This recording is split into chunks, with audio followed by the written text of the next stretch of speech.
kita akan meninggalkan dunia ini.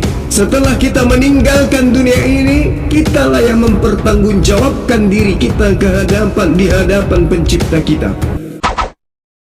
Salam satu Tuhan.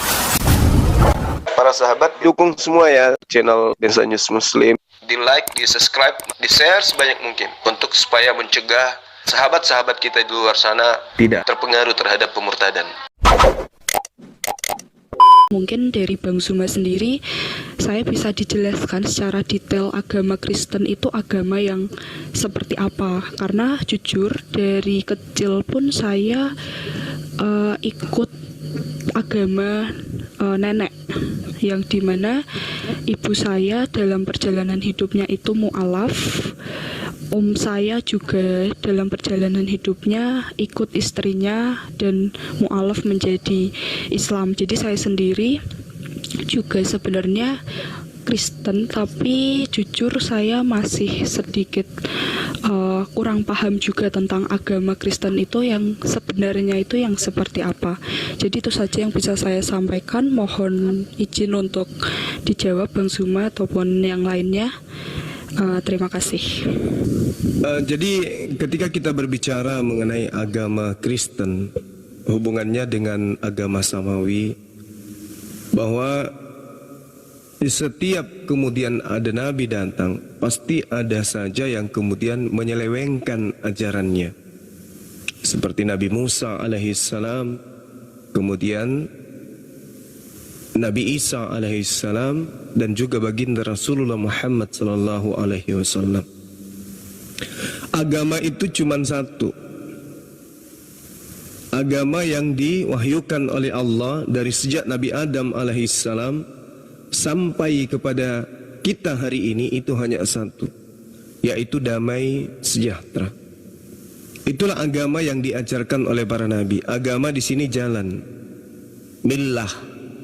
Bagaimana kemudian ketika Allah berfirman kepada setiap nabi, itu selalu rujukannya damai sejahtera, keselamatan. Senantiasa arahnya ke situ. Selalu mengajak nabi tersebut untuk mengajarkan kepada kaumnya agar selamat. Jadi tidak ada itu agama Kristen, nggak ada. Dalam perspektif pemahaman agama Samawi terkait dengan ajaran para nabi. Nah, kalau kita melihat sejarah, nabi-nabi itu mengajarkan kemudian menyembah kepada pencipta langit dan bumi, di mana pencipta langit dan bumi itu bukan makhluk. Itu sudah pasti itu. Tuhan pencipta langit dan bumi itu diterangkan kemudian di dalam Al-Quranul Karim, laisa kamislihi syai', tidak serupa dengan apapun, tidak serupa dengan makhluk, tidak serupa dengan manusia. Itulah pencipta langit dan bumi. Nah, ketika kemudian Nabi Isa alaihissalam datang kepada Bani Israel, Nabi Isa mengajarkan kepada Bani Israel untuk menyembah kepada Sang yang Maha Suci dan Maha Tinggi. Di dalam pendalaman ketuhanan yang diajarkan di dalam Al-Quran disebut Subhanahu wa ta'ala, yang Maha Suci lagi Maha Tinggi. Nah, ini perlu saya sampaikan kepada saudari saya, bahwasanya itu yang diajarkan oleh Al-Quranul Karim. Nah, kalau kita melihat lagi lebih jauh, di dalam Al-Quran, sosok yang datang kepada Bani Israel itu mengajarkan dirinya kepada Bani Israel bahwa dia adalah Rasul utusan Allah. Bismillahirrahmanirrahim. Wa isqala Isa bin Maryam, ya Bani Israel, inni Rasulullahi ilaikum. Wahai Bani Israel, sesungguhnya aku utusan Allah kepadamu. Jadi Bani Israel diseru oleh oknum ini sebagai rasul dari Allah, utusan Allah, untuk mengajarkan Bani Israel, ani abudullah rabbi wa rabbakum, menyembah hanya kepada Allah, Tuhanku dan Tuhanmu. Begitu juga kalau kita melihat di dalam kitabnya teman kita Kristen, jelas sekali dari 4 kitab ditambah kitab-kitab Paulus 14 kitab dan juga 1 Petrus 2 Petrus, Yesus di sana dengan jelas menerangkan dia adalah utusan. Dia adalah utusan. Dia adalah anak manusia. Sehingga ending dari pengajarannya baik di Al-Quran maupun di dalam Bible adalah percaya kepada Yesus. Percaya kepada Nabi Isa alaihissalam. Ani abudullah rabbi wa rabbakum. Percaya kepada beliau.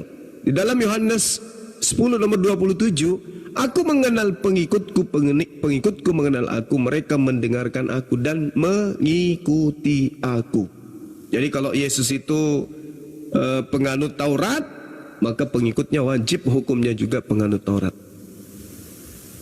Itu yang ingin saya sampaikan kepada saudari saya.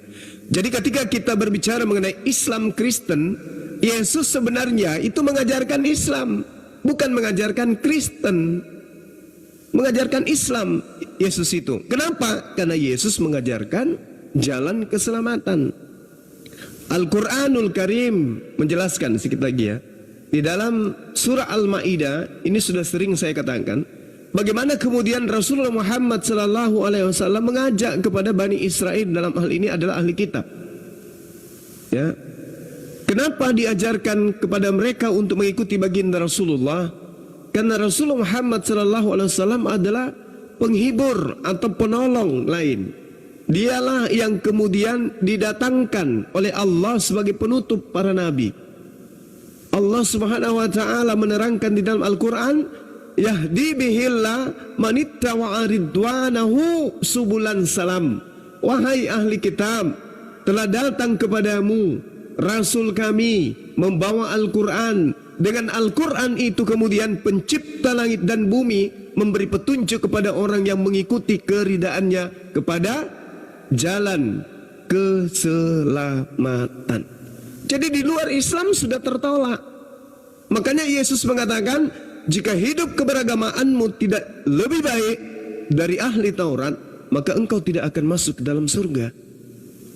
Nah sekarang agama mana yang lebih baik dari unsur hukum-hukum, dari unsur syariat, dari unsur aturan-aturan, dari unsur ibadah, baik hubungannya kepada pencipta langit dan bumi maupun hubungannya kepada sesama manusia? Semuanya hanya ada komplit di dalam Islam. Hidup keberagamaan harus lebih baik daripada ahli Taurat. Sedangkan satu-satunya agama yang lebih sempurna syariatnya di luar ahli Taurat hanya Islam. Mohon maaf, di Kristen mana ada? Syariat nggak ada. Filipi 2 nomor 15, dengan matinya Yesus, Yesus telah membatalkan hukum Taurat beserta semua perintah yang ada di dalamnya. Berarti perintah Tuhan yang datang kepada Bani Israel batal seluruhnya dengan matinya Yesus di atas tiang salib. Kata siapa? Paulus. Di mana Efesus 2 nomor 15. Sorry. Maaf. Nah, sekarang permasalahannya di Kristen juga ada, jangan membunuh, jangan berzina, jangan. Oke, memang ada. Tapi itu bukan perintah Tuhan. Itu adalah perintah manusia Paulus. Contoh misalnya, Al-Quran mengatakan jangan membunuh. Datang saya mengajarkan perintah Al-Quran itu sudah batal. Dengan matinya baginda Rasulullah Muhammad SAW, perintah jangan membunuh itu sudah batal. Maka saya kemudian membuat aturan baru, jangan membunuh. Orang yang tidak membunuh mengikuti Bang Suma, bukan mengikuti Rasulullah. Karena aturan Tuhan yang datang kepada Rasulullah sudah habis masanya setelah Rasulullah kemudian meninggal dunia. Saya bikin aturan baru, jangan membunuh. Sama kedudukannya, jangan membunuh. Dari Al-Quran saya juga bikin kitab baru, jangan membunuh. Tapi dari Bang Suma, sama-sama perintah. Tapi yang satu perintah Allah, yang satu perintah manusia. Makanya Yesus mengatakan dalam Yohanes 8 nomor 44, iblislah yang menjadi bapakmu dan kamu mau melakukan keinginan-keinginan bapakmu. Ada perintah yang sama, tapi sayangnya perintah yang satu yang dari Allah dihapuskan, lalu membuat jiplakan perintah baru. Ini yang diamalkan saudara-saudara Kristen hari ini. Demikian. ada sedikit lagi mungkin yang bisa saya tanyakan. Silakan. Oh iya. Sebenarnya apakah agama Islam itu bisa membawa saya ke jalan keselamatan di akhirat nanti? Begitu. Baik, kalau berbicara mengenai keselamatan, Al-Quranul Karim menjelaskan di dalam surah An-Nisa ayat 124, Allah Subhanahu wa taala menjelaskan bagaimana manusia Islam, laki dan perempuan semuanya dijamin masuk surga. Bismillahirrahmanirrahim. Wa may ya'mal minas salihah min zakarin aw untha wa huwa mu'minun fa ulaika yadkhulunal jannah wa la yuzlamuna naqira. Dan barang siapa mengerjakan amalan kebajikan, baik laki-laki maupun perempuan, sedang dia beriman, maka mereka itu akan masuk ke dalam surga, dan mereka tidak dicurangi, tidak dizalimi sedikit pun. Subhanallah. Al-Quranul Karim dalam surah Ali Imran ayat 133, penghuni surga itu kemudian mendapatkan kebahagiaan, di mana surga itu luasnya seluas langit dan bumi. Lalu kemudian surah Maryam ayat 60, orang Islam yang bertaubat dari dosa-dosanya, maka dijamin oleh Allah masuk ke dalam surga. Begitu juga Al-Quran surah As-Sukhruf ayat 70-71, Al-Mutaffifin ayat 22, Ar-Ra'd ayat 29. Bagaimana kemudian umat Islam yang mati kemudian masuk surga, mereka mendapatkan kebahagiaan yang kekal. Tapi ada satu hal yang menarik yang tidak ditemukan di dalam agama lain. Apa itu? Ketika Al-Quran menjanjikan kepada manusia, yaitu umat Islam, untuk kemudian masuk bersama dengan keluarga-keluarganya ke dalam surga. Allah Subhanahu wa taala mengatakan dalam surah Ar-Ra'd, Jannatu 'adnin yadkhulunaha wa man salaha min abaihim wa azwajihim wa zurriyatihim wal malaikatu yadkhuluna 'alaihim min kulli bab.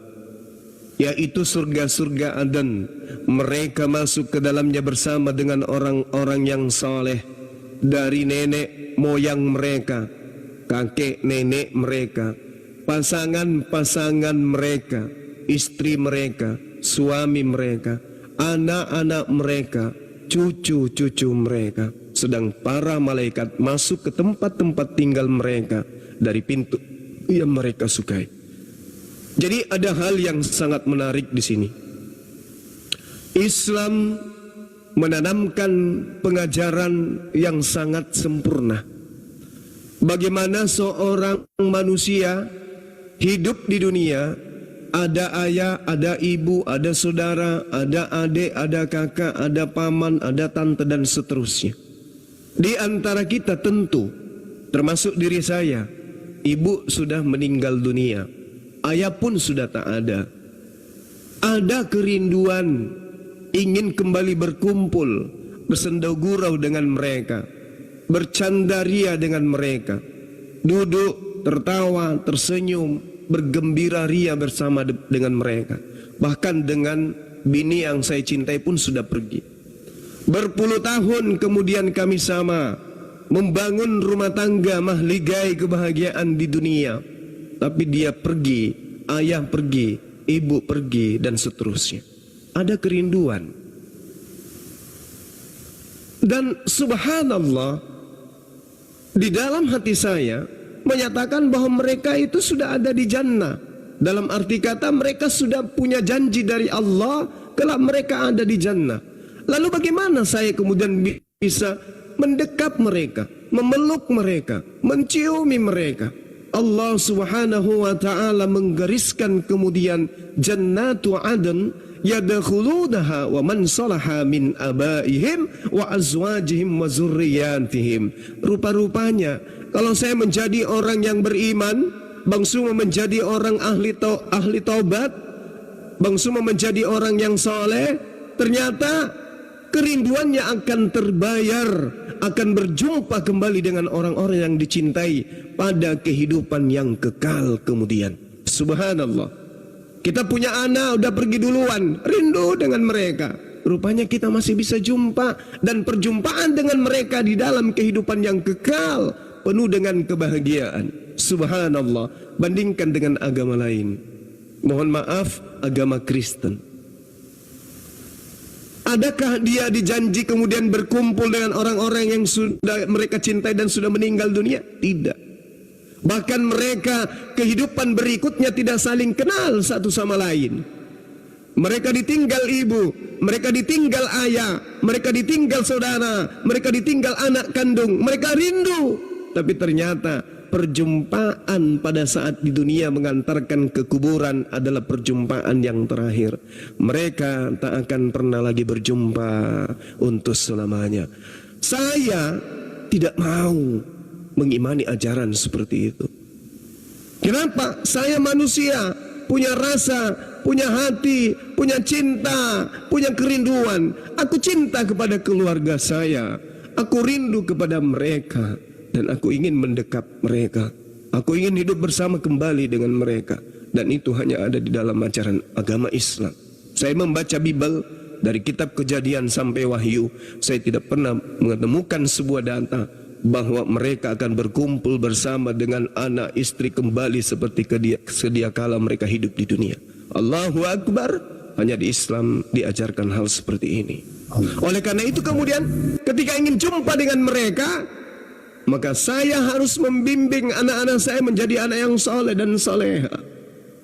Aku harus menjadikan anak-anak saya menjadi ahli doa, untuk doa kepada ibunya yang telah pergi.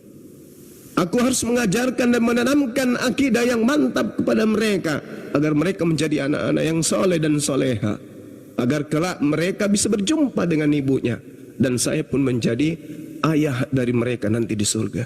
Di dalam kehidupan yang kekal penuh kebahagiaan, penuh kenikmatan, kami berkumpul kembali dengan keluarga-keluarga kami. Dan itu hanya ada di dalam ajaran agama Islam. Bertemu dengan para sahabat, bertemu dengan sanak saudara, bertemu dengan para guru, para rekan-rekan, para laskar api di sana. Subhanallah. Sementara di Kristen hidup hanya seperti malaikat yang bangkit hanya rohnya, tugasnya dalam kehidupan kekal hanya memuji dan memuji. Haleluya, haleluya, haleluya, haleluya, haleluya, haleluya, haleluya, haleluya. Dan itu dilakukan dalam keadaan kekal. Itu bukan surga menurut saya. Itu adalah siksaan yang amat berat. Demikian, silakan sahabat yang ingin ditambahkan atau ada yang mau anggapi, silakan. Silakan, Mbak. Apa lagi?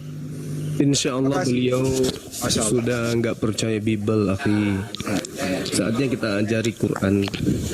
Izin Bang Zuma, teman-teman ada peringatan dari TikTok, Laskar Api semangat, tap di share. Terima kasih.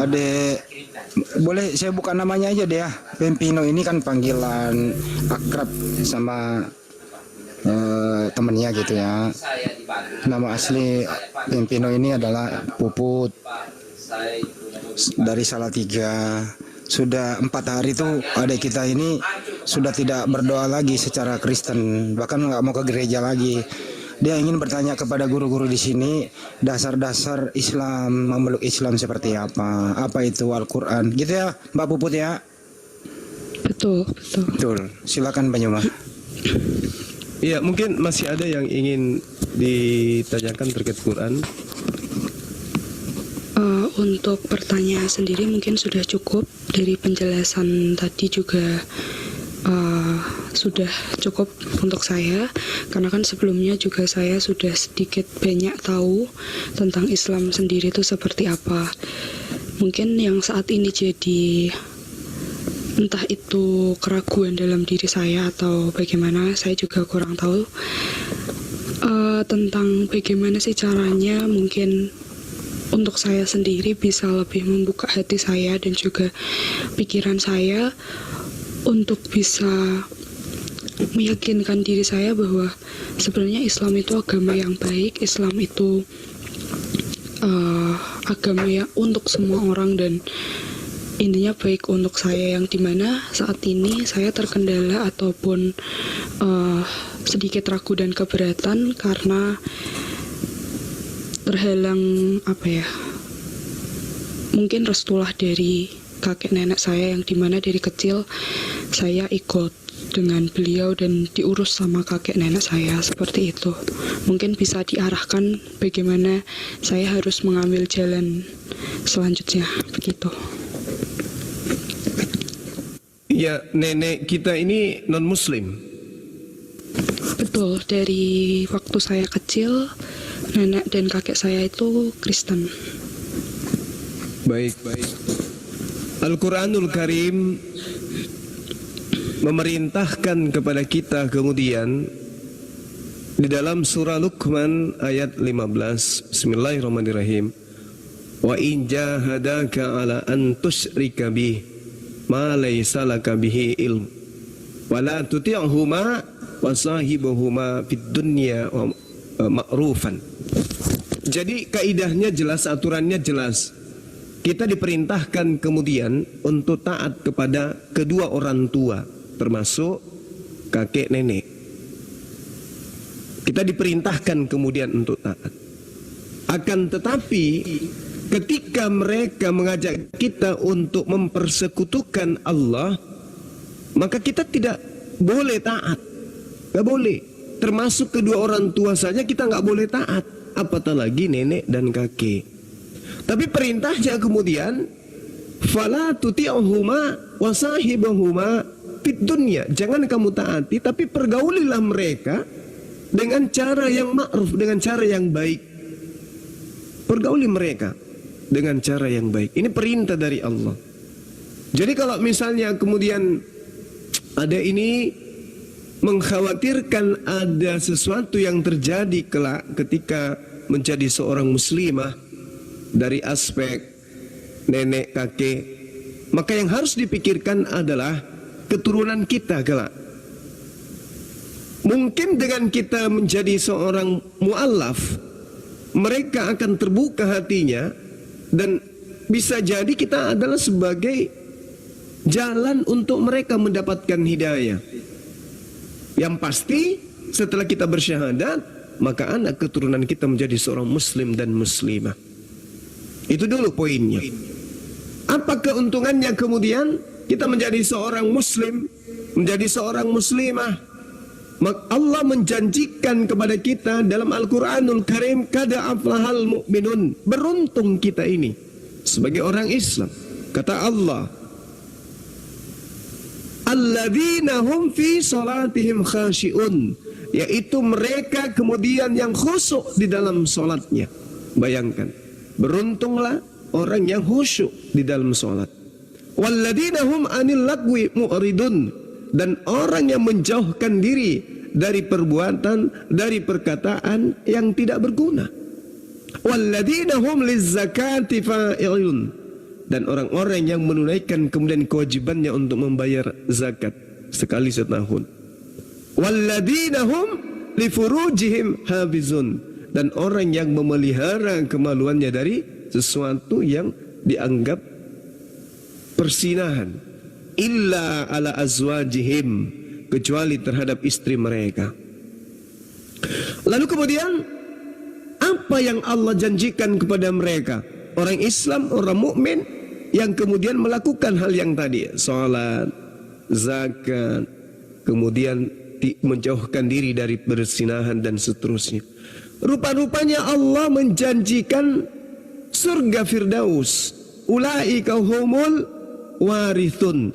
Mereka itulah orang-orang yang mendapatkan warisan. Warisan yang didapatkan ini adalah surga Firdaus. Alladzina yarithunal firdaus hum fiha khalidun. Kita akan meninggalkan dunia ini. Kita belum tahu seperti apa nasib kita kelak. Setelah kita meninggalkan dunia ini, meninggalkan orang yang kita cintai, kitalah yang mempertanggungjawabkan diri kita di hadapan pencipta kita. Lalu apa yang menjadi harapan? Kita tidak mungkin membawa harta berupa mobil, tanah, rumah, atau tidak mungkin orang yang kita cintai, suami kita, istri kita, karena beliau yang kita cintai misalnya adalah seorang yang berpangkat, seorang prajurit, seorang pasukan. Nah, ini bagus menemani saya di alam kubur. Itu tidak akan mungkin. Atau pejabat, atau pengusaha banyak duit, tidak akan mungkin. Tapi dengan berislam, kita meninggalkan dunia ini, Allah sudah memberikan warisan mutlak kepada kita. Apa itu? Surga Firdaus. Jadi tidak ada ketakutan bagi umat Islam. Mereka mau mati hari ini, mati esok, mati lusa, nggak ada ketakutan. Kenapa? Tinggal menjalankan sholat, tinggal membayar zakat, menjaga diri mereka dari berzina, insya Allah mati dapat warisan. Warisannya bukan mobil, bukan rumah, tapi surga. Subhanallah. Itulah makanya umat Islam itu tidak terlalu mengejar duniawi. Jadi kalau umat Islam ditanyai, apa sih kemajuan yang didapat orang Islam itu? PLN bukan dia, telepon bukan dia, yang menemukan ini bukan dia, yang menemukan itu bukan dia, yang menemukan ini dan itu bukan Islam. Tapi kalau orang kafir, dia menemukan ini, dia menemukan itu, dia menemukan ini. Maka kita jawab, silakan Anda menemukan semuanya. Buka semua rahasia alam semesta, silakan. Silakan Anda habiskan waktu Anda berpikir 24 jam. Silakan. Begitu Anda menemukan temuan baru, kami tinggal beli. Ada lagi iPhone baru, kami tinggal beli, kami tinggal bayar. Ngapain kami sibuk? Kami cukup sibuk untuk sholat, cukup untuk berbuat baik, beramal saleh, mendidik anak-anak kami menjadi anak yang saleh, saleha. Silakan Anda dengan kemajuan Anda. Begitu Anda menemukan sebuah temuan, kami tinggal beli. Mobil baru beli, mobil baru beli, pesawat baru beli, HP baru beli. Ngapain kami sibuk dengan itu? Kami cukup disibukkan dengan la ilaha illallah Muhammadar Rasulullah. Mati jaminannya sudah punya warisan. Subhanallah. Saya kira begitu, Adinda Puput atau Penpino. Lanjutkan. Berarti selama ini sebenarnya ajaran Kristen bahwa dosa saya sudah dihapuskan itu tidak benar ya, Bang Zuma? Sangat-sangat tidak benar. Ya betul lagi. Itu sangat tidak benar. Itu sangat tidak benar. Itu bohong. Itu dusta yang sangat luar biasa. Bayangkan, nih kita masuk ke dalam Bible sedikit, Ahi. Saya nanti gantian dengan guru saya, Akhi Sugi. Jadi gini, Al-Quranul Karim menjelaskan, illa man taba wa amana wa amila salihan fa ulaika yadkhulunal jannah wa la yuzlamuna syai'a. Ini seirama dengan Yehezkel 18. Benar, Akhi? Betul.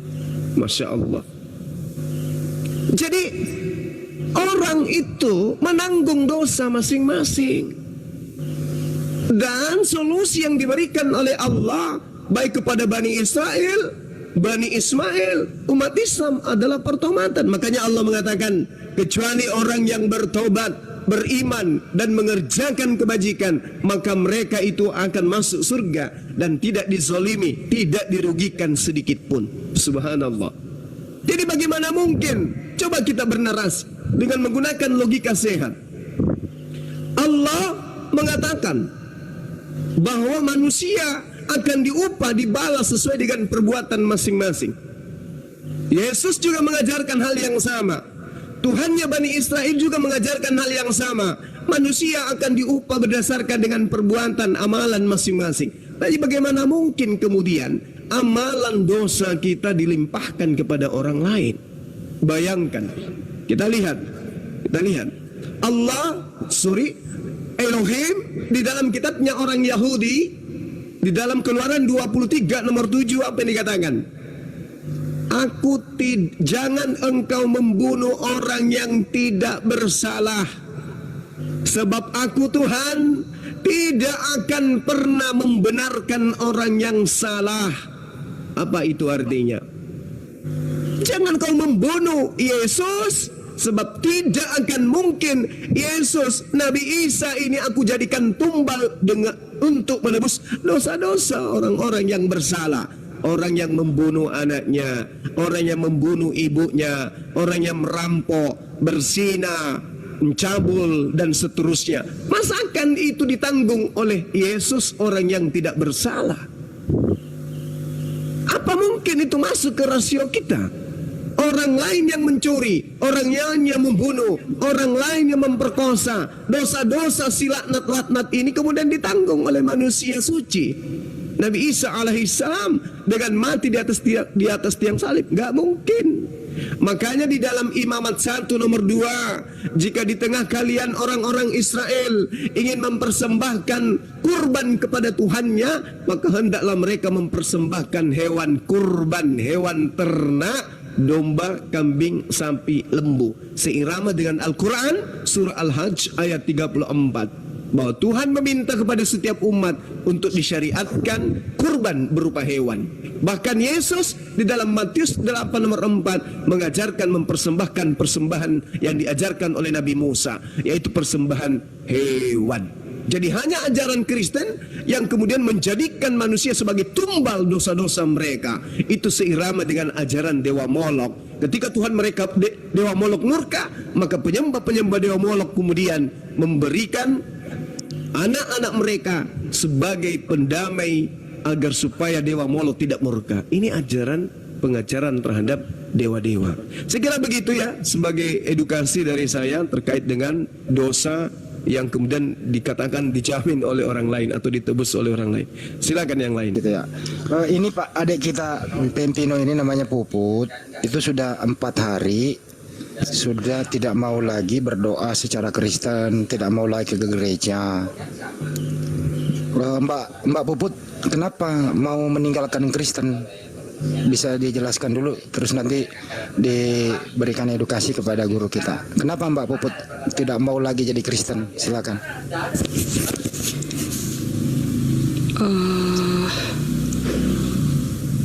Sebenarnya kalau dari saya sendiri, kenapa saya ingin meninggalkan Kristen? Karena yang pertama, dulu memang awalnya karena ada sedikit penjelasan tentang Islam yang dijelaskan oleh pacar saya, yang di sana membuat saya berpikir, loh, kenapa ada logika dan ada kepastian dari Islam sendiri, sedangkan saya sendiri sebagai Kristen ketika berdebat dengan pacar saya tidak bisa menjawab hal tersebut. Jadi seperti saya jadi berpikir, loh, ini saya menganut agama Kristen, saya mengimani agama saya, tetapi kenapa ketika saya diajak berdebat, saya ditanya, saya malah nggak bisa menjawab.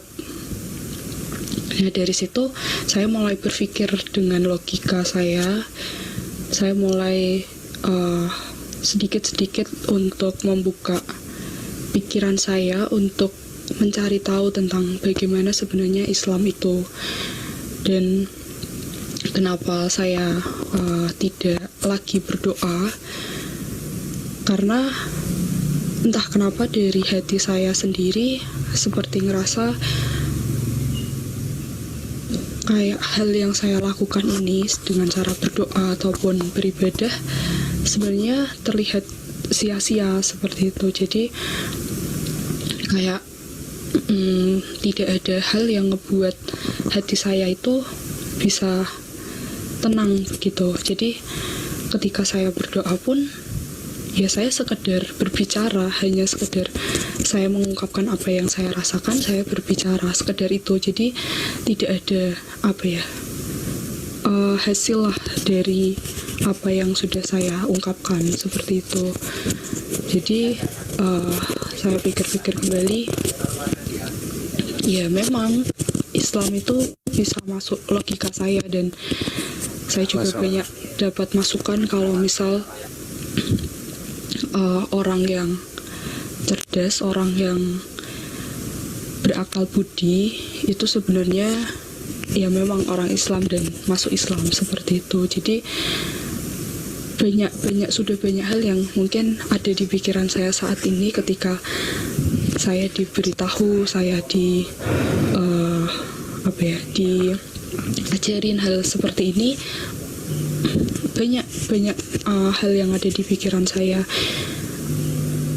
Intinya kayak dalam pikiran saya mikir, oh iya juga ya, kok bisa gitu ya, kok bisa gini ya. Makanya saya memberanikan diri untuk bisa bertanya di room ini, untuk bisa tahu lebih banyak tentang Islam seperti itu. Oke, cukup.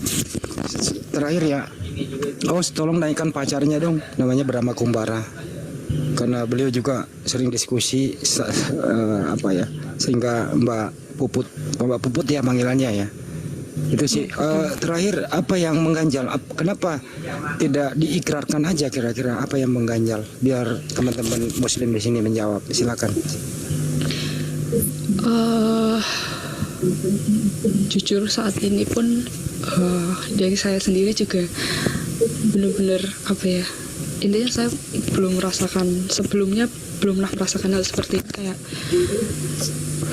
entah ada yang mengganjal itu dalam hati, belum sepenuhnya ada niat untuk, ya mungkin masih tahap proses itu kan, tidak langsung instan dan bisa butuh waktu gitu ya. Jadi memang dari saya sendiri mungkin sedikit lagi akan bisa terbuka mulai hati atau pikiran saya, namun untuk saat ini pun masih belum sepenuhnya siap seperti itu. Sebelumnya ditanyain apa aja Pak? Apa kira-kira? Ditanyain aja, ada Bang Jumo, ada Pak Desugi, ada Bang Yo. Ditanyain aja, silakan.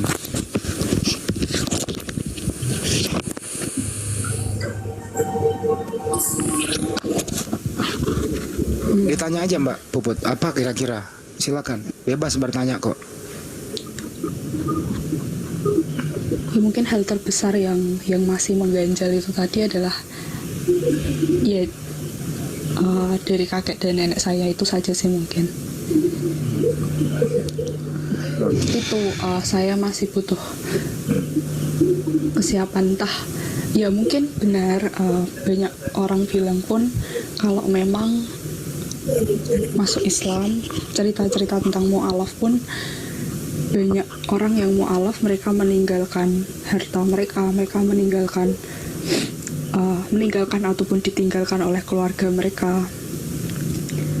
Dan ya saya juga pasti tahu gimana rasanya jadi mereka yang mu'alaf seperti itu. Waalaikumsalam warahmatullahi wabarakatuh. Ini Mas Brahma nih, silakan Mas Brahma. Anda sering debat sama pacar kok, pacar Anda goyang, kenapa? Terima kasih sebelumnya kepada Gurunda, kemudian kepada seluruh guru-guru saya di sini, jadi ada apologet. Saya tidak tahu kenapa malam ini kok bisa pas momennya masuk ke dalam Komal. Kalau saya bilang tadi formasi lengkap banget. Sebenarnya sudah mulai tadi malam dia sudah ingin masuk, tapi nggak berhasil. Memang selama beberapa, boleh dibilang kita jalin hubungan mungkin beberapa bulan, ya setahun mungkin ada ya. Di satu masa itu pernah Tentino ini nanyakan sama saya tentang masalah ibadah orang Islam. Nah di situ sudah saya jelaskan secara panjang, cuma saya belum langsung masuk. Nah ternyata momennya itu pada saat kami kembali dari, saya mengantarkan ibu saya kembali dari umroh ke Cirebon.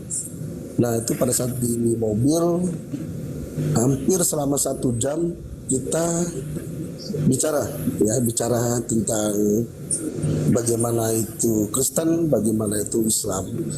Saya sampaikan sejauh mana yang sudah pernah saya dengar selama saya mengikuti video-video baik dari Bang Guru Nazuma maupun Bang Andi. Dan ternyata dengan keterbatasan saya menyampaikan seperti itu, dari Pempinonya sudah mulai agak terbuka. Dan setiap apa yang saya dengar dari penyampaian Gurunda maupun Bang Andi, itu semua biasanya saya tulis di WhatsApp saya. Di situ saya tulisnya pembenaran, semua tulisan-tulisan dari Biblos itu saya salin semua, bahkan rangkuman mu'alaf itu semua saya simpan videonya. Dan memang saya menunggu waktu yang tepat untuk langsung memberikan kepada Pempino ini. Alhamdulillah kemarin ternyata saya sudah sampaikan semua, dan dia sudah mulai pelajari satu-satu, dan dia mulai baca satu-satu. Dan maaf Bang Andi, ternyata saya salah, bukan 4 hari. Kalau tidak salah udah 4 minggu dia sudah tidak pernah berdoa dengan cara Kristen. Dan itu semua sudah saya sampaikan. Nah, kemudian saya sampaikan juga, kalau memang tahu betul tentang Islam seperti apa, kemudian tentang Kristen seperti apa, nanti kapan-kapan kita naik di Komal. Nah, dari situ saya sudah menyampaikan, silahkan kalau nanti banyak apa hal yang mau ditanyakan kepada Bang Zuma dan guru yang lain, apa yang menjadi unek-uneknya, apa yang menjadi apa yang menjadi hal yang membuat Pempino ini berpikir bahwa Islam itu lebih baik dari Kristen, tentang bagaimana agama Kristen, silakan ditanya secara jelasnya. Dan jujur Bang Andi, saya sudah bilang sama dia. Jadi saat saya tidur siang itu saya mimpi dia membaca syahadat. Allahu Akbar. Jujur. Kemudian dalam satu masa itu, pada saat saya tidur siang, saya juga mimpi dia sedang melaksanakan sholat zuhur. Dari sini saya pada saat dia akan masuk Komal, saya tidak memaksa dia langsung. Ya nanti kamu masuk Komal langsung syahadat. Saya tidak seperti itu Bang Andi. Biarkan maksud saya dia dalam tanda kutip menelan seutuhnya tentang apa itu ajaran Islam yang benar, dan apa yang dilakukan selama ini ternyata tidak benar gitu. Ya memang yang menjadi pemikirannya saat ini adalah kakek dan neneknya. Di situ saya tidak bisa menyalahkan, tetapi saya sering kirim share video dia, video tentang mualaf-mualaf yang mendapat pertentangan dari baik itu orang tua maupun keluarga terdekatnya. Ya, bahkan yang terakhir anak pendeta itu mendapat ancaman dibakar. Saya tadi sempat nonton videonya. Jadi begitu Gurunda Zuma, kemudian Bang Andi, Pak De Sugi, setidaknya saya bisa menghantarkan dia saat ini ke Komal ini untuk mendapatkan apa hal yang benar selama ini, dan ternyata apa yang dilakukan dia selama ini tidak benar begitu. Dan saya juga berharap mudah-mudahan mimpi saya itu menjadi kenyataan. Amin. Jujur saya setiap mendengarkan orang mualaf di Komal dan dimualafkan oleh Gurunda Zuma, kemudian dibawa oleh Pak Desugi, saya menangis dan saya berharap dalam hati saya itu adalah Pempino yang mengucapkan itu.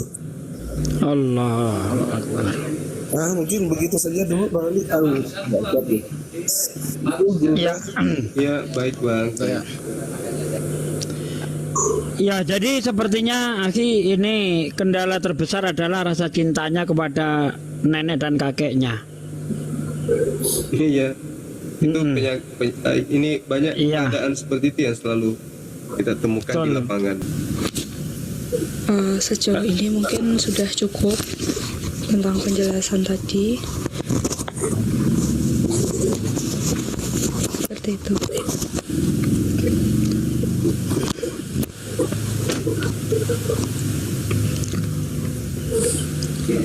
Iya Mbak. Iya. Ditanya lagi aja, kira-kira apa yang mau ditanyain yang Bang Ganjel, kenapa, ada apa gitu, silakan. Untuk sejauh ini sudah cukup, itu yang mau saya tanyakan. Mbak yakin bahwa Allah itu adalah Tuhan satu-satunya?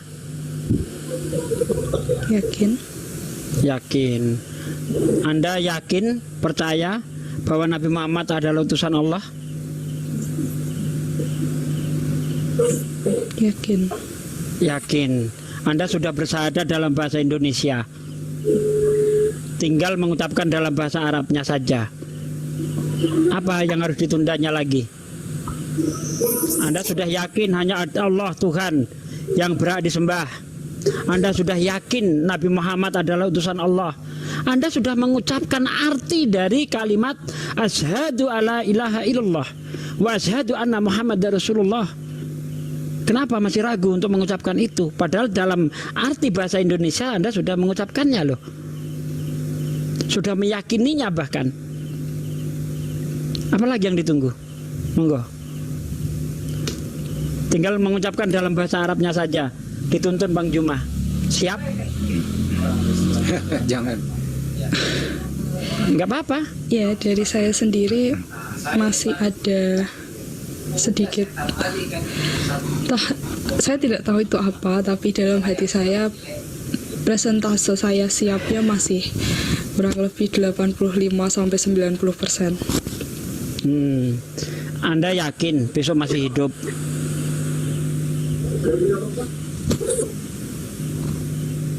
Anda yakin besok masih hidup? Saya tidak tahu kalau itu. Tidak tahu. Seandainya Anda mati besok, sementara Anda belum mengucapkan 2 kalimat syahadat, maka Allah berfirman di dalam Al-Quran, innalladzina kafaru min ahlil kitabi wal musyrikina fi naril jahannama khalidina fiha ulaika hum syarrul bariyah. Orang-orang kafir dari ahli kitab dan orang-orang musyrik, mereka akan kekal di neraka selama-lamanya, dan mereka termasuk seburuk-buruk makhluk. Kalau Anda mati besok, Anda belum bersyahadat, Anda mati dalam keadaan kafir, dan Anda kekal menjadi penghuni neraka. Mau? Oke. Izin Pak De. Sebenarnya pertanyaannya ini pertanyaannya Mbak Puput ini Banyuma lagi. Apakah orang yang memeluk Islam itu lebih dekat kepada keluarga atau lebih jauh kepada keluarga? Karena ini pertimbangan kakek nenek ini Banyuma. Silakan. Iya, baik. Al-Quran kemudian membimbing kita ya di dalam Al-Quranul Karim surah Al-Muntahana. Allah Subhanahu wa taala kemudian memperingatkan kepada kita. Bismillahirrahmanirrahim. La yanhaakumullah anil ladzina lam yuqatilukum fid din wa lam yukhrijukum min diyarikum an tabarruhum wa tuqsitu ilaihim innallaha yuhibbul muqsitin. Allah tidak melarang kamu berbuat baik dan berlaku adil terhadap orang-orang yang tidak memerangimu dalam urusan agama dan tidak mengusir kamu dari kampung halamanmu. Sesungguhnya Allah mencintai orang-orang yang berbuat adil. Artinya ketika kita kemudian menjadi mu'allaf, Allah Subhanahu wa taala membuka jalan kepada kita untuk kemudian berbuat baik kepada keluarga. Ini jelas di dalam Al-Quran sebagai bimbingan. Lalu kemudian di dalam Al-Quranul Karim juga tertera satu kaidah, innal ladzina amanu wa amilus solihat sayaj'alu lahumur rahmanu wudda. Jadi Allah Subhanahu wa taala mengatakan sungguh. Jadi di sini ada penekanan inna, sungguh orang-orang yang beriman dan mengerjakan kebajikan, Allah yang Maha Pengasih akan menanamkan rasa kasih sayang di dalam hatinya. Jadi kalau hari ini kasih sayangnya belum sempurna, begitu masuk menjadi seorang muslimah, lalu beriman dan mengerjakan amalan soleh, menjadi istri yang soleha, maka Allah akan menanamkan rasa kasih dan sayang yang lebih di dalam hati kita, sehingga akan semakin cinta kepada keluarga meskipun beda keyakinan. Maka upaya-upaya atas kecintaan ini nantinya menjadikan hubungan kita kepada keluarga, nenek, kakek kita itu semakin dekat. Makanya Allah mengatakan, khuzil afwa wa'mur bil urf wa'arid anil jahilin. Jadilah pemaaf, jadilah pemaaf, jadilah pemaaf.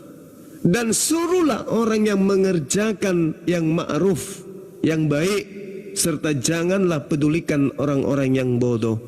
Jadi ketika kemudian saudari kita menjadi seorang mu'allaf, dicaci, dimaki, dinistakan, direndahkan, dihinakan, kemudian apa kata Allah?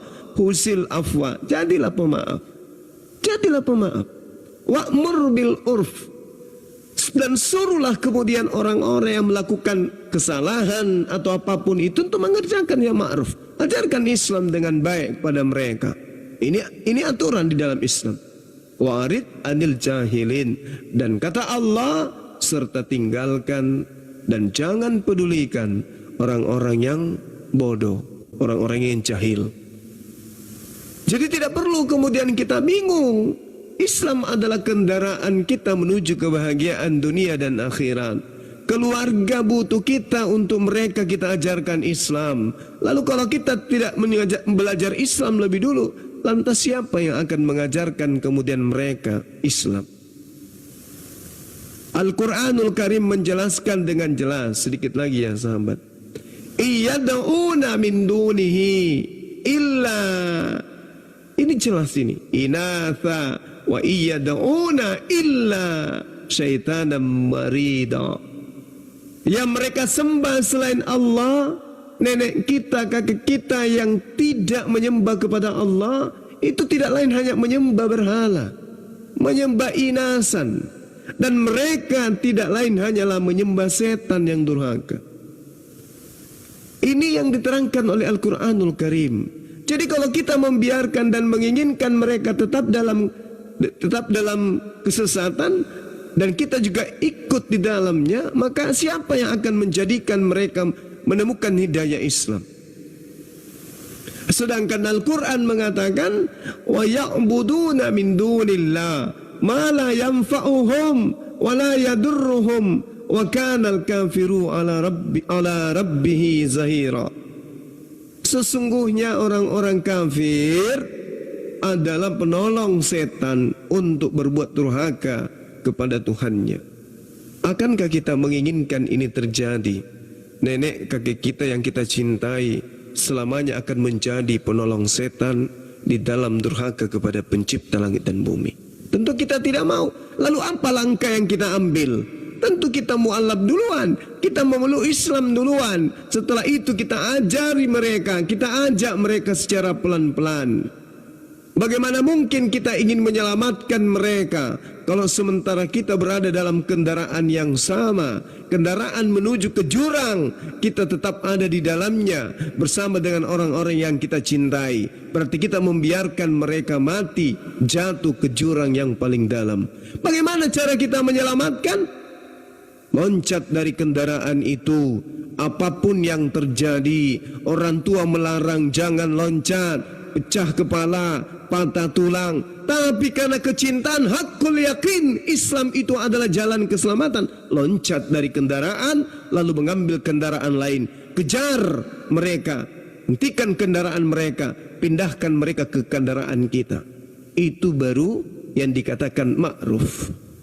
Tapi kalau misalnya kita menginginkan, wah saya takut nanti kakek saya gini, nanti nenek saya gini, berarti kita sama-sama membiarkan diri kita dan keluarga kita jatuh ke dalam jurang.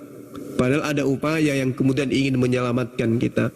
Ada seorang laki-laki yang dengan sepenuh hati kemudian siang dan malam rela, rida menjadi pemimpin. Dia ikhlaskan dadanya untuk disandari sampai di surga. Kemudian dia relakan hidupnya untuk kemudian mau berbakti, berikrar menghidupi kita di dunia dan akhirat. Kenapa kita tidak menghargai itu? Di saat kemudian kita masih terpuruk, masih orang yang mohon maaf menyembah selain daripada Allah. Ada kemudian seorang laki-laki yang punya pekerjaan yang baik, fisiknya tangguh, ingin kemudian anak-anaknya kita menjadi ibunya, ingin bertanggung jawab tentang kita. Kenapa kita tidak ingin kemudian mengambil kesempatan itu? Tidak semua laki-laki itu mencari wanita non-muslim, enggak semua. Apalagi saudara kita Brahma ini, jangankan kepada saudari yang dicintai, kepada saya aja sahabatnya yang belum pernah jumpa, beliau berbuat baik pada saya. Tak hentinya beliau komunikasi dengan saya, ngirim pakaian, ngirim oleh-oleh. Itulah dia orangnya, saudara Brahma. Pekerjaannya bagus. Dia seorang prajurit sejati, subhanallah. Kurang apa lagi? Dunianya dapat, akhiratnya dapat, dan saudari saya ini bisa menjadi cahaya bagi keluarga. Allah Akbar. Kenapa harus mematikan cahaya itu? Hanya karena mereka. Justru untuk menyelamatkan mereka, maka kita harus mengambil sikap dengan jelas. Ini harus saya lakukan. Aku harus keluar dari jalan ini, menuju kepada jalan keselamatan. Demi apa? Bukan untuk ego, tapi untuk menyeru kepada mereka untuk kembali kepada jalan yang benar. La yanhakumullah anil ladina lam yuqatilukum fid din wa lam yukhrijukum min diyarikum an tabarruhum wa tuqsitu ilaihim innallaha yuhibbul muqsitin. Allah tidak melarang kita berbuat baik kepada nenek dan kakek kita dan berlaku adil kepada mereka. Ini perintah dari Allah Subhanahu wa taala. Silakan dilanjut sama teman-teman yang lain. Tadi kalau nggak salah Mbak Puput udah hampir 90% gitu. 10%-nya apa ya kira-kira ya? Sulit untuk diungkap atau bisa diungkapkan dengan kata-kata yang 10% itu? Kira-kira apa ya? Di situ saya sendiri juga masih belum tahu apa. Mungkin saya sendiri juga butuh waktu untuk bisa merenungi ini, bisa mungkin butuh waktu untuk sendiri. Saya sudah yakin, saya sudah kalau ditanya tadi saya sudah syahadat secara bahasa Indonesia. Tapi alhamdulillah, untuk lebih lagi untuk syahadat bahasa Arab sendiri, ada hal yang membuat saya kayak saya juga belum tahu itu apa. Makanya ini Pak De, kalau menurut saya, biar dijelaskan juga nih, itu hidayah itu belum ada. Sambil itu tadi faktor itu mungkin antara itu dan hidayah. Banyuma, apa sih itu hidayah? Mungkin 10% itu hidayah yang belum datang. Gimana menjemput hidayah itu? Banyuma, silakan. Jadi sahabat-sahabat yang saya cintai dan juga para dewan guru saya yang ada di sini ya, sebenarnya hidayah itu sudah ada sama Adinda ini. Tapi ada hal yang menjadi kekalutan beliau. Jadi terhadap Islam itu bukan sehari dua hari beliau belajar dan kemudian tidak semudah itu meninggalkan keyakinan dalam arti kata sekaligus langsung frontal. Jadi kita izinkan Adinda kita ini untuk seorang diri, untuk kemudian berdamai dengan pikiran dan perasaannya. Kita menghargai, beliau sudah mengungkapkan, beliau sudah yakin Islam. Dan kalaupun kemudian beliau meninggal malam ini, insya Allah beliau mati dalam keadaan muslimah. Beliau sudah meyakini Islam itu benar dan tidak meyakini lagi agama yang terdahulu. Kita tinggal menunggu waktu tepatnya kemudian untuk beliau mengungkapkan perasaannya, apa istilahnya ya, membuat plong jiwanya, karena ini adalah guncangan iman dan guncangan jiwa dan juga perasaan. Oleh karena itulah kemudian satu hal yang perlu kita maklumi di sini, hubungan beliau dengan saudara kita Brahma Kumbara, itulah yang salah satu menjadi pencetus malam ini beliau belum ingin bersyahadat. Karena apa? Berbeda dengan orang-orang saudara-saudara dan sahabat-sahabat kita kemarin, begitu beliau datang yakin dengan Islam langsung syahadat. Beliau berdua ini ada hal, mungkin pada saat beliau sudah bersyahadat mengsegerakan tanggal, hari, bulan dan juga undangan untuk Bang Suma dan teman-teman di sini untuk dilayangkan. Begitu maksudnya. Jadi kita biarkan beliau dulu untuk rehat, untuk berdamai dengan keadaan, berdamai dengan pikiran dan perasaannya. Insya Allah beliau sudah yakin Allah Subhanahu Wa Taala adalah Tuhan, baginda Rasulullah Muhammad Sallallahu Alaihi Wasallam adalah Nabi, dan agamanya sudah ditinggalkan, tidak lagi berdoa menurut keyakinannya terdahulu selama 4 bulan. Meninggal beliau insya Allah mati dalam keadaan Islam. Kecuali setelah datang iman seperti ini lalu balik membenci Islam, itu yang kemudian saya tidak bertanggung jawab. Saya kira begitu, tanpa mengurangi rasa hormat saya kepada para guru-guru saya yang ada di sini. Silakan. Terima kasih Bang Juma, tanpa mengurangi harga tomat di pasar begitu. Bagaimana Pak Brahma ini? Ini tugas Anda loh. Jangan sampai mundur Bang. Didampingi terus ada Puput. Silakan Bang Brahma. Izin Gurunda, izin Pak Disugi dan Bang Endi dan guru-guru yang lain termasuk Bang Nandar.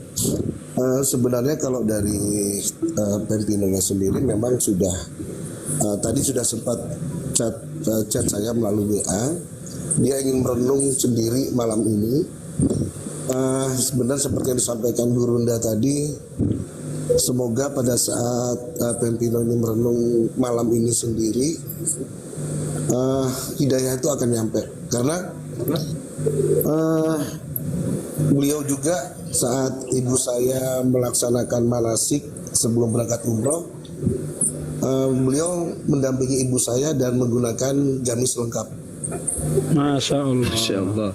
Kemudian saat mengantar ibu saya juga umroh, beliau juga menggunakan hijab. Masya Allah. Memang untuk untuk malam ini dari game plannya dia bertanya dulu seputar apa itu Islam, kemudian apa itu Kristen kepada Bang Zuma.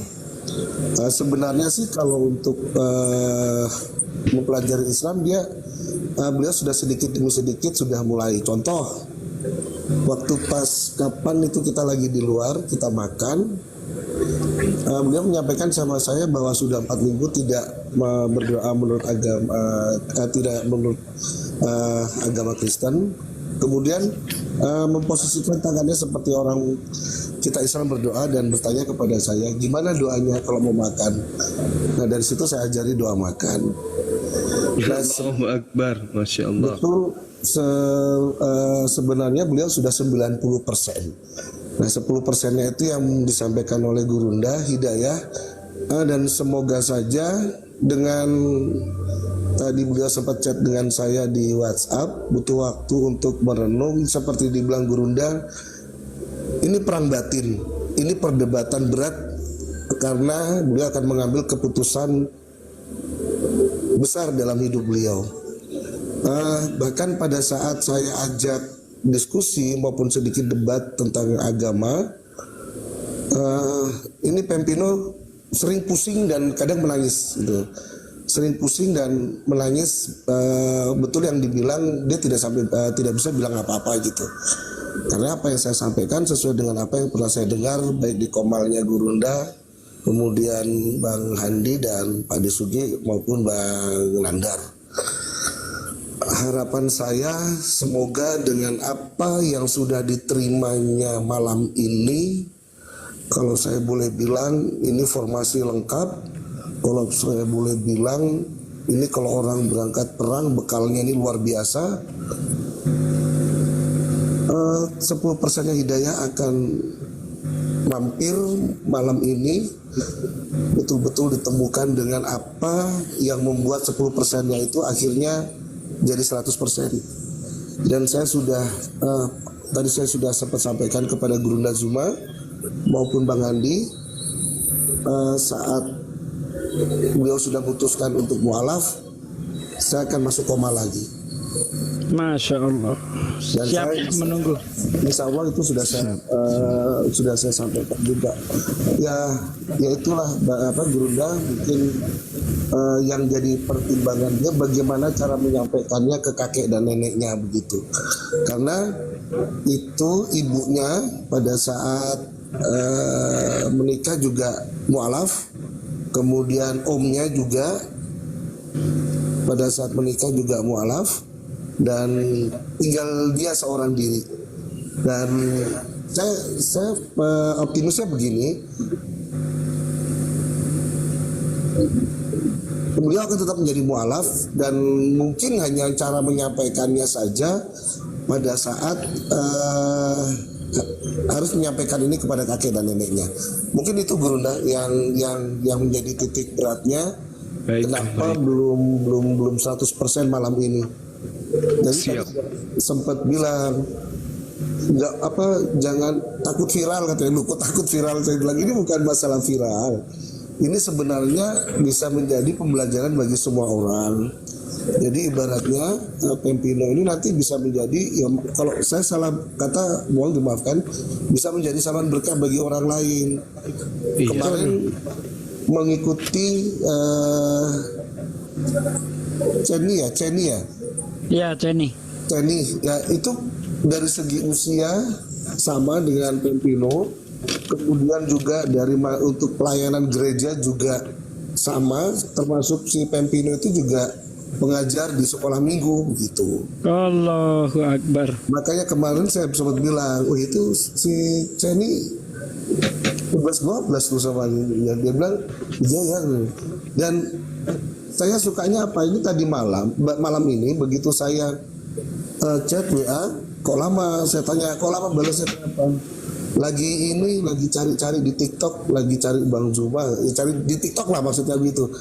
Oh, cari ini apa maksudnya yang untuk Komal Apologet yang. Nah dari situ saya udah punya keyakinan bahwa oke deh, berarti dia memang sudah ada kemauan untuk belajar. Dan memang malam ini game plan-nya dia adalah belajar langsung dari Gurunda, dari Pak Disugi, dari Bang Edi, dari Bang Nandar, termasuk guru-guru yang lain, yang membuat akhirnya jadi 90% itu. Dan harapan saya semoga 10%-nya segera ditemukan. Itu harapan saya seperti itu. Dan mohon doa juga bagi Gurunda, kemudian Bang Handi, Pak Disugi, Bang Nandar, termasuk guru yang lain. Kalau untuk undangan tertulisnya belum ya, masih panjang ya Gurunda ya. Iya. Karena apa namanya ya, kita harus masih. Bang Brahma, Bang Yuda. Bang Brahma ini yang di Jogja ya? Bukan, di Salatiga. Oh, di Salatiga. Ya, Bang Yuda. Ya. Bang Yuda. Ya. Sekiranya kalau sudah mengucapkan 2 kalimat syahadat langsung ta'aruf bisa nggak? Kemana? Ta'aruf langsung bisa nggak? Bisa tuh. Janji ya. Awas ya. Maunya taruh ya. Kali masuk ta'aruf lah. Ini kayaknya kode Bang Andi harus dikirim kaos juga Wih, itu dia. Ya insya Allah Guru Sugi juga. Mungkin begitu saja ya Mbak Gurunda. Coba apa namanya Pempino, tolong sebelum mungkin diakhiri sesi ini, mungkin ada apa yang betul-betul yang saat ini lagi nyesek di dada, disampaikan aja. Mungkin begitu ya Gurunda ya. Iya, insya Allah. Ya mungkin ini kita naikkan Kristen yang lain barangkali ya, biar saudara kita ini istirahat. Terima kasih Gurunda, termasuk ya, sama-sama Bang. Ya, sama-sama Bang. Semuanya. atas banyak pencerahan buat saya dan Pempino saya. Insya Allah tidak butuh waktu lama, saya akan kembali membawa Pempino dan apa namanya satu frame. Jadi pada saat ada saya, insya Allah dia akan membaca 2 kalimat syahadat. Amin ya Allah. Tolong mohon dibantu doa para guru-guru sekalian. Sekali lagi saya ucapkan terima kasih, dan buat rekan-rekan yang tap-tap di bawah, terima kasih dukungannya. Ya, ada yang nanya, Bang Brahma Kumbara gimana kabar Palestina? Mohon maaf saya tidak dikirim ke sana karena sudah beda tempat gitu. Itu saja, terima kasih. Dan saya akhiri, wabillahi taufiq wal hidayah. Wassalamualaikum warahmatullahi wabarakatuh. Waalaikumsalam warahmatullahi wabarakatuh. Allahu Akbar. Allahu Akbar. Artinya beliau tentara ini ya Pak Brahma Kumbara. Ya itu ada yang baru naik, siapa tahu bisa berbicara universal. Lipile, apa? Lipilie. Lipli apa? Siapa sih? Silakan. Selamat pagi. Salam sejahtera untuk kita semua. Pagi Bang. Belajar apa kita Bang? Temanya itu ada nggak yang bisa buktikan kalau Yesua Amasia itu bukan manusia? Itu temanya Bang.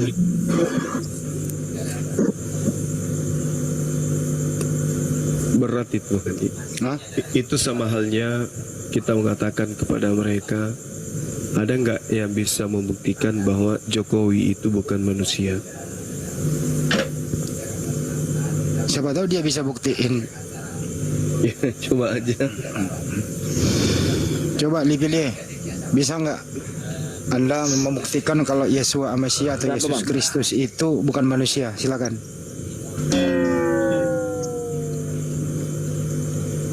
Yesus bukan manusia. Ya. Buktikan Yesus bukan manusia, yaitu dia dilahirkan dari sperma. Dia dilahirkan tidak dari sperma. Oh. Silakan Pak Jawa. Yesus bukan manusia karena dia nggak dilahirkan dari itu. Jadi, agak tuh. Jadi kalau misalnya saudara mengatakan dia bukan manusia karena dia tidak lahir dari sperma, maka boleh tidak saya mengatakan Adam, Hawa juga bukan manusia, sebab mereka juga bukan dari sperma. Tapi itu adalah hal yang mustahil, karena Adam dan Hawa yang tidak berasal dari sperma inilah kemudian menjadi cikal bakal adanya keturunan bernama manusia termasuk Yesus. Makanya berat Bang, berat bagi kita untuk membuktikan Yesus itu bukan manusia. Iya, silakan. Gimana tadi pertanyaan jaringan Bang? Iya, saya tidak sedang bertanya. Saya hanya mengatakan kita sulit, sukar untuk membuktikan Yesus bukan manusia. Kita tidak punya ilmu yang kemudian bisa digunakan. Kesulitan apa di mana? Ya, karena Yesus mau dibolak-balik seperti apapun tetap aja manusia, Bang. Apa yang membuat Yesus jadi manusia? Apa yang membuat Yesus itu manusia? Karena dia kebetulan memang dicipta dan diutus sebagai manusia. Mana dalil yang Yesus dicipta? Dicipta di mana? Di dalam, oke, baik. Kalau kita melihat di Yohanes 1, Yesus itu dicipta. Baik. Kalau kita lihat di dalam Yohanes 1, Bang, Yohanes 1 ya. Kalau nggak salah di data nomor 3, di situ jelas sekali diterangkan bahwasanya segala sesuatu itu diciptakan. Gitu ya. Segala sesuatu dijadikan atau diciptakan. Benar nggak? Oke. Ya. Nah sekarang di situ dikatakan segala sesuatu diciptakan melalui Dia. Tanpa Dia segala sesuatu yang sudah ada ini tidak mungkin bisa ada, kan gitu. Maka saya katakan Yesus yang manusia itu adalah diciptakan. Kenapa? Karena Yesus itu adalah sesuatu. Dalilnya jelas. Segala sesuatu dijadikan. Karena Dia. Iya. Berarti Yesus menciptakan segala sesuatu. Iya. Berarti segala sesuatu diciptakan oleh Dia. Yesus ini sesuatu atau bukan? Iya. Sesuatu kan? Sesuatu Bang? diciptakan oleh Dia. Iya. Yesus ini sesuatu kan? Segala sesuatu diciptakan oleh Dia. Iya. Bukan menciptakan Yesus. Oke. Segala sesuatu dicipta oleh Dia. Oke. Paham ya? Kalau demikian, nah sekarang Yesus ini sesuatu atau bukan sesuatu?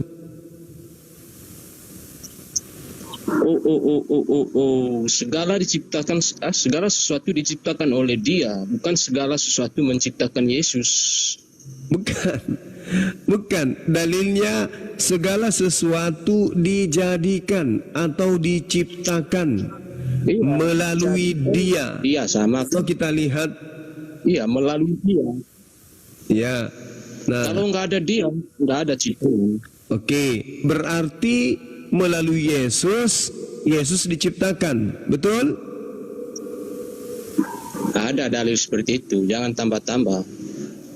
Kan Saya ingin tahu, sebelum Maria melahirkan manusia berjenis kelamin laki-laki, manusia berjenis kelamin laki-laki ini apakah sebelumnya sudah ada? Sebelum Maria dilahirkan, sebelum Maria melahirkan. Sebelum Maria melahirkan. Apakah laki-laki yang keluar dari rahimnya ini sudah ada sebelumnya? Sudah ada bilang. Sudah ada atau Maria, belum? Sudah ada bilang. Sebelum Maria melahirkan. Ya, sebelum apakah Maria manusia Yesus itu sudah ada? Sebelum melahirkan. Artinya belum ada manusia Yesus. Iya. Apakah sebelum ada manusia Yesus sudah ada? Kan jawabannya itu. Sebelum Maria melahirkan, berartinya nggak ada manusia seperti Yesus. Manusia Yesus sudah ada atau belum ada? Sebelum melahirkan katamu. Artinya kalau sebelum melahirkan artinya nggak bisa disimpulkan manusia itu sudah ada. Kan belum melahirkan. Oke, berarti kemanusiaan Yesus belum ada, betul? Betul dong, kemanusiaan Yesus belum ada. Maka muncul pertanyaan, yang menjadikan manusia Yesus itu siapa? Yang menjadikan manusia Yesus itu seperti apa? Bukan seperti apa. Yang menciptakan manusia Yesus itu siapa? Kembali ke Yohanes tadi. Di mana Yesus? Ya, Yesus manusia. Sebelum ibunya melahirkan, Yesus manusia belum ada. Tenang. Kemanusiaan Yesus sebelum ibunya melahirkan itu belum ada. Anda juga sudah mengakui tadi. Maka muncul pertanyaan, supaya ada manusia Yesus, maka dia diciptakan. Siapa yang menciptakan manusia Yesus? Kan itu. Tidak ada manusia apa Yesus diciptakan. Kalau Yesus tidak diciptakan, Yesus baru ada. Lalu siapa yang menciptakan manusia Yesus? Melalui Yesus itu ada. Saya tanya untuk yang kesekian kalinya, kemanusiaan Yesus itu hal baru atau hal lama? Kemanusiaan Yesus itu hal baru apa hal lama? Maksudnya gimana, Bang? Kemanusiaan Yesus itu sebelum ibunya melahirkan apakah sudah ada? Kemanusiaan Yesus itu tidak akan ada kalau Maria belum melahirkan. Oke, nah sekarang pertanyaannya, Yesus itu tidak ada kalau Maria tidak melahirkan. Nah sekarang Yesus itu adalah manusia yang baru ada. Sesuatu yang baru ada berarti itu dicipta. Pertanyaannya, siapa yang menciptakan Yesus sehingga Yesus ada? Kamu bangun dasar pikiran dalam kesalahan.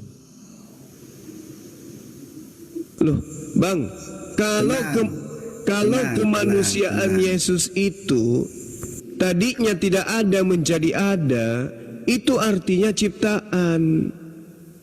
Loh, kalau nggak ada Yesus, berarti Yesus itu nggak ada, Bang. Justru karena Yesus ada dari ketiadaan, maka Yesus itu ciptaan. Kenapa kamu katakan Yesus itu diciptakan? Karena tadinya tidak ada menjadi ada. Karena tidak ada menjadi ada, kamu bilang ciptaan. Betul. Anda paham tak apa arti ciptaan? Oke. Karena dari tidak ada ya. Betul Apa kamu sekali. bilang? Dia Maka ciptaan. kamu bilang ada. Yes. Dari ketiadaan menjadi ada itu adalah ciptaan. Oke, maka saya tanya, siapa yang menciptakan Yesus sehingga Enggak, dia dari ada? ketiadaan itu enggak. Kamu jawab dulu yang ini. Dari ketiadaan menjadi ada itu kamu bilang ciptaan. Benar? Yes.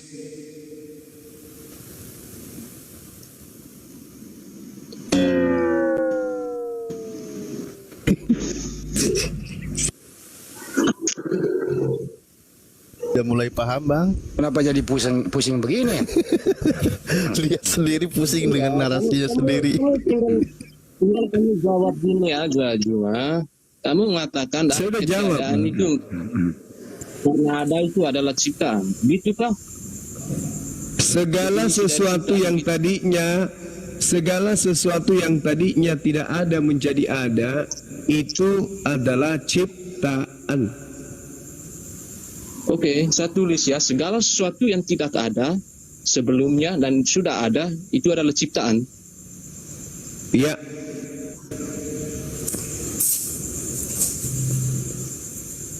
Maka muncul pertanyaan, siapa yang menciptakan Yesus? Oke. Segala sesuatu yang tidak ada, bagaimana kamu bisa mengatakan itu ada? Karena sudah ada.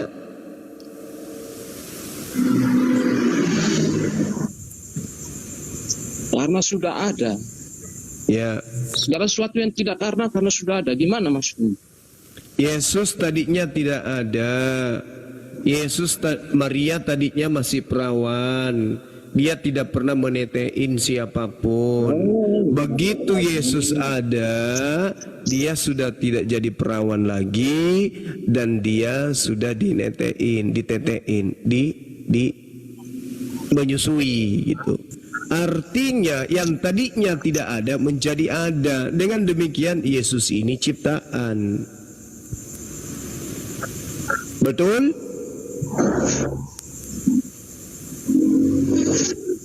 Betul? Sing.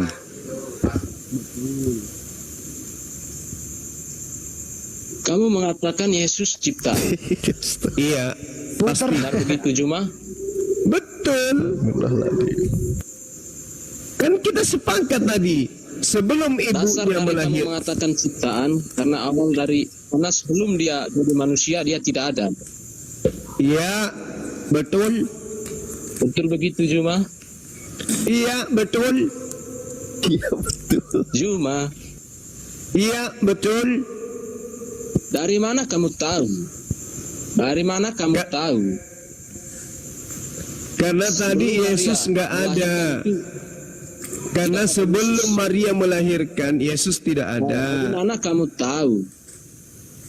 Karena sebelum Maria melahirkan, Enggak, Yesus bagaimana belum kamu ada. tahu? Sebelum Maria melahirkan Yesus, Yesus tidak ada. Karena sebelum Yesus dilahirkan, Yesus belum ada.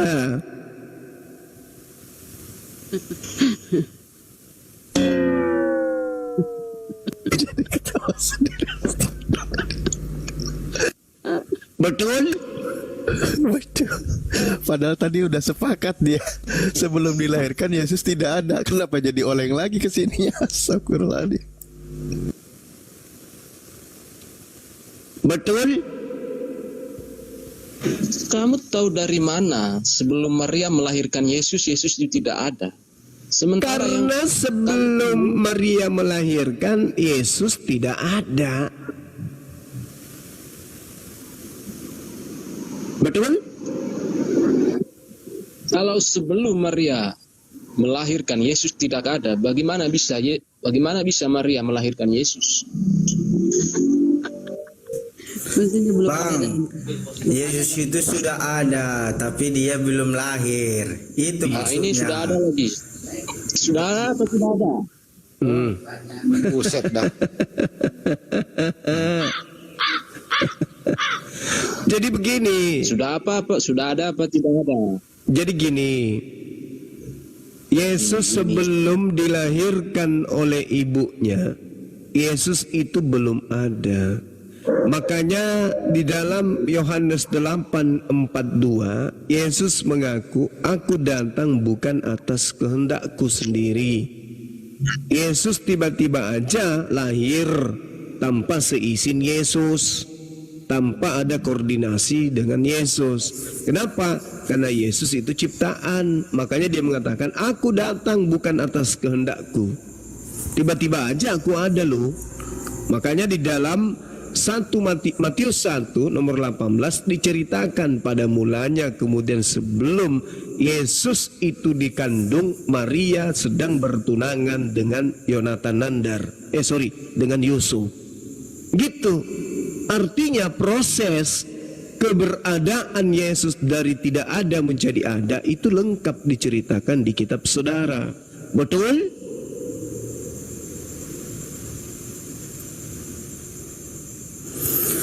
Sekarang bersaksi dusta. Di mana di Alkitab dikatakan bahwa sebelum Yesus dilahirkan oleh Maria, sebelumnya itu enggak ada. Bagaimana ada Yesus ada kalau kan sudah jelas, aku datang bukan atas kehendakku sendiri. Satu. Oke? Kemudian yang kedua, jelas dikatakan dari dia segala sesuatu diciptakan. Betul?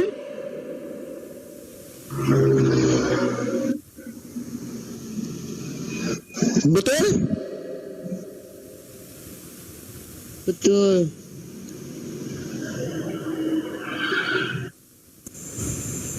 Sekali lagi. Betul? lagi memperdalam dia tuh, lagi memperdalam. Sudah kalau gitu tepuk tangan dulu. Akal sehat jangan dilawan, bro. Tolonglah akal jangan dilawan.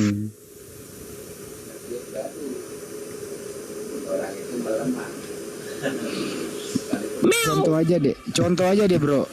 Sebelum istrimu mengandung, kamu belum punya anak. Nah setelah istrimu mengandung melahirkan, baru kau punya anak. Begitu juga Bunda Maria. Sebelum Bunda Maria melahirkan Yesus, dia belum punya anak. Artinya ada kan? Artinya ada ya, betul Bang Juma, ya diciptakan. Ya artinya ada. Ya memang Yesus ada kan. Kenapa yang bilang tidak ada sebelum itu? Sebelum Bunda Maria melahirkan Yesus, memang Yesus sudah ada. Kalau tidak ada, artinya itu kalau dilahirkan juga nggak ada itu. Ini kamu kayaknya nggak ngerti bahasa Indonesia deh. Bagaimana kamu bisa melahirkan yang nggak ada? Bisa dilahirkan yang nggak ada itu. Ngomong apa sih? Saya tanya saudara Lipulu, siapa? Gimpeulu. Saya tanya, sebelum kamu dikandung sama ibumu, apakah kamu sudah ada? Betul? Berat. Bilang aja belum ada. Nah gitu dong, ini pintar teman kita ini, beli.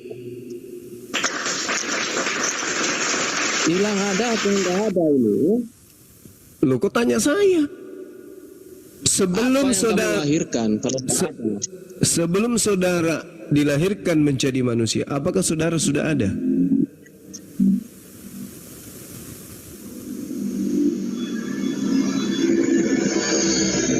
Betul kan?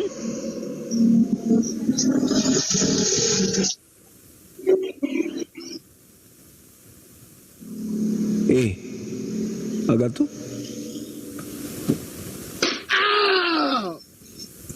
Biasa lagi merimangin.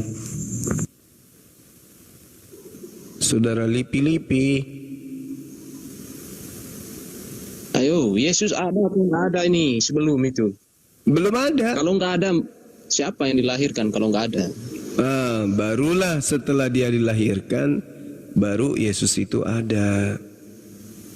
Betul?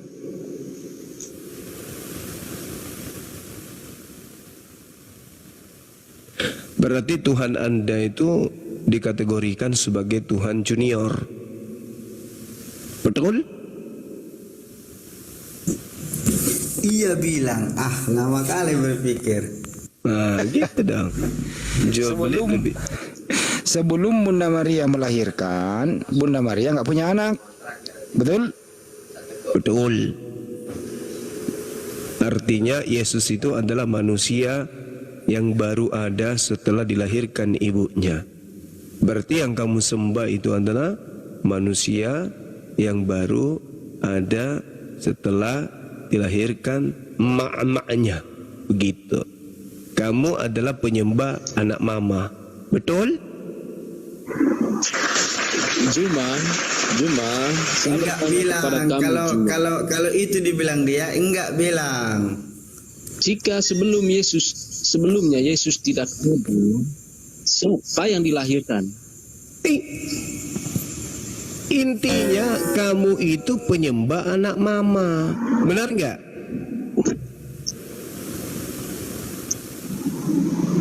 Betul tak?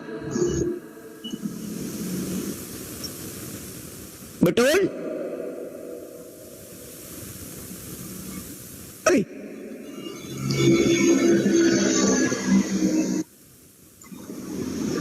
Jadi kesimpulannya, sini jaringan aja nggak jelas suaramu Juma.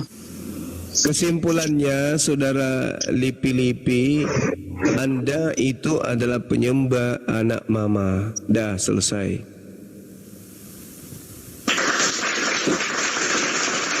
Penyembah anak mama. Sementara dia nggak bisa dibuktikan dia manusia. Mata Mija. Kamu bisa buktikan Juma bahwa Yesus itu manusia. Bisa.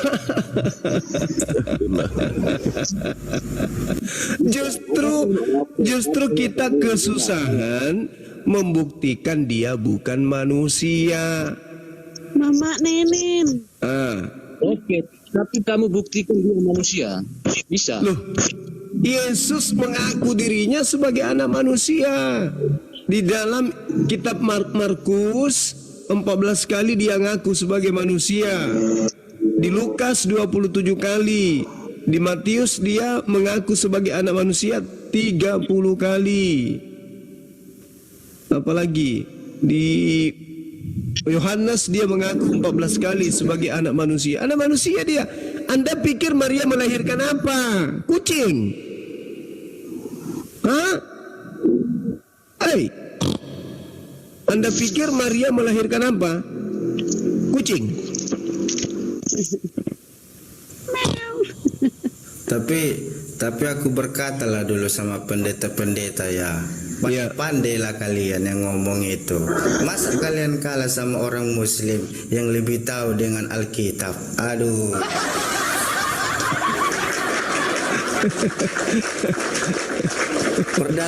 Perdalam kalian dulu ilmu itu. Aduh. Setelah dikatakan orang Muslim ini dengan ayat-ayat ini, tidak bisa kalian menjawab. Kalau nggak kalah, mundur, keluar. Terus jual beli kapan mau syahadat? Kalau aku nggak ada bersyahadat aku. Tetap mau menyembah anak mama. Tapi kita buatlah dengan kategori kan. Memang kalau di Kristen itu Yesus itu adalah Tuhan dan Allah. Bagaimana mau Tuhan, dia manusia? Bang Juma itu kan nggak tahu kategori pemikiran Allah itu kayak mana. Mati bija. Juma, manusia mana yang dilahirkan tanpa sperma Juma? Adam, Hawa. Juma, manusia mana yang dilahirkan tanpa sperma Juma? Yesus. Yesus yang lahir tanpa sperma. Betul itu, kalau itu kuakuin. Betul Tapi itu. kenapa di dalam Roma 1 nomor 3 dia lahir berasal dari sperma Daud? Coba ditunjukkan Bibelnya. Bukalah Roma 1 nomor 3. Kan Abang Juma yang berkata. Coba buka. Waduh, ada yang bisa open kamera enggak?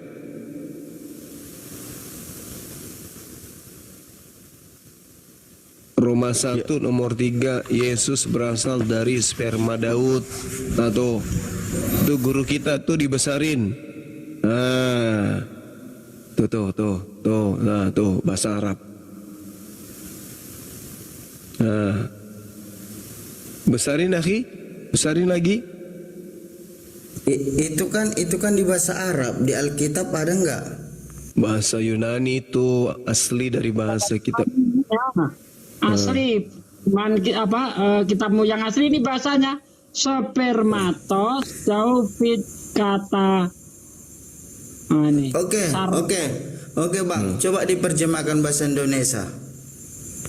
Ya, kalau diterjemahkan ke dalam bahasa Indonesia itu ini sperma David nih.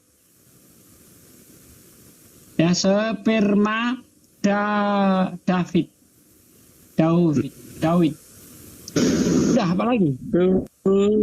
Alkitab kok bahasa Arab? Bahasa Yunani Arab, itu. Ini bahasa Yunani. Bahasa Arab gundulmu. Betul itu. Betul, gitu dong. Tepuk tangan. Jadi Yesus itu berasal dari sperma Daud. Oke? Ya. Enggak betul itu, enggak betul. Barusan bilang betul, sekarang enggak betul. Enggak lah, kan Daud itu siapa sekarang? Kitab mana yang kau bangun Juma? Itu malah asa. Kamu ambil dari mana itu kitab Juma? Roma 1 nomor 3. Oke, coba tunjukkan diartikan bahasa Indonesia biar banyak yang melihat. Kan tadi sudah. Bahasa Yunani yang engkau katakan. Kau lihat coba di artikel. bahasa Indonesia. Kok bukti pakai artikel? Gimana sih bukti pakai artikel? Kok artikel pula? Gimana sih kalian ini? Betul? Kami yang bingung atau Anda yang bingung? Kami sedikit pun tidak bingung. Ambil kitab itu dari Kalau Anda nggak bingung, coba artikan bahasa Indonesia. Roma 1 nomor 3 itu tadi sudah ditunjukkan pun tentang anaknya Yesus yang menurut daging diperanakkan dari keturunan Daud. Keturunan di sini di dalam bahasa Yunaninya adalah sperma. Jadi dia dilahirkan, dicipta dari sperma Daud. Si Daud ini siapa? Bapaknya Yesus. Dari mana kau mengatakan bapaknya Yesus? Iya, karena di dalam kitab Mus dituliskan kayak begitu. Roma 1 nomor 3 tentang anaknya yang menurut daging diperanakkan dari keturunan Daud. Keturunan dalam bahasa Yunani adalah sperma. Jadi dia coba tunjukkan kisah si Daud. Kok kisah si Daud? Gimana ceritanya? Yang pastinya Yesus itu berasal dari sperma Daud. Udah selesai. Dengar dulu Bang Juma. Coba dulu abang bilang dari sperma si Daud. Coba dulu tunjukkan temanya. Ada nggak masuk di apa ble ini? Apa sih ble? Ya kata Teman-teman, jadi saya simpulkan tujuan API dibentuk dan didirikan itu adalah untuk mempersatukan umat Islam di Indonesia. Ketika ada sesuatu terjadi di tengah-tengah kita, kita nggak bingung. Misalnya ada orang yang mu'alaf, dimusuhin kemudian sama keluarganya, maka Laskar API yang akan mengambil sikap ya untuk mengamankan saudara kita yang mu'alaf tersebut, ya, dan segala sesuatu yang berhubungan dengan mu'alaf kita itu insya Allah akan dibantu oleh teman-teman API yang ada di tempat kejadian. Itu tujuannya gitu.